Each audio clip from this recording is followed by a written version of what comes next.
Here with more on the war of wards is former New York Republican Governor George Pataki. Governor Pataki, thanks for joining us. It has been really amazing to watch the push and pull between Governor Cuomo, New York City's mayor, and of course, everyone watching the ebbs and flow of the daily violence, the protests peaceful, but of course at night it changes, and the scenes of Saks Fifth Avenue being boarded up, a chain link fence topped with razor wire, guards with dogs. I mean, what the heck is going on here? Charles, I have to tell you, it is extremely sad.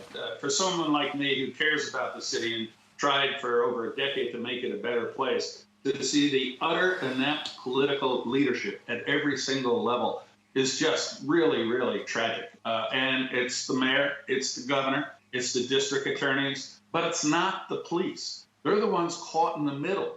Let me just give you one example. They can arrest someone for first-degree rioting, a felony.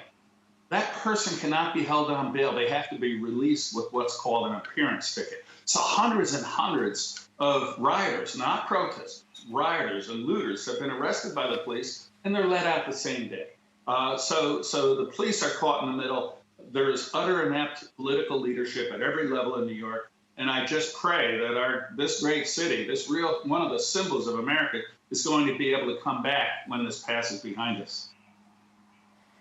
Yeah, and then this move with respect to bail had been already going on in New York City even before the coronavirus, and then, of course, the protests and the riots and looting. And it was a head scratcher for many people because you do have really dangerous folks who are going right back out and committing crimes the very next day. Some have done it on social media. Some have actually laughed, thumbed their nose up at the mayor, at the system, acknowledging, hey, I'm going to do something awful and I'll be back on the street in 24 hours. You know, it's not even, Charles, it's worse than that. It's not even 24 hours. There have been people charged with a felony, released within an hour, and then the same day they go out and commit another felony. This is not the police's fault. Governor Cuomo rammed this so-called bail reform through in Albany last year. It's the law in New York State.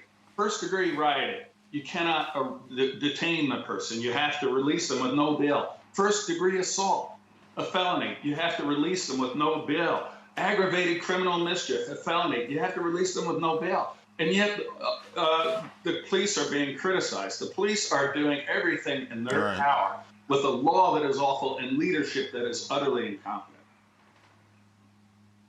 Governor, big push now in New York to remove any sort of police presence inside of schools. What are your thoughts on that?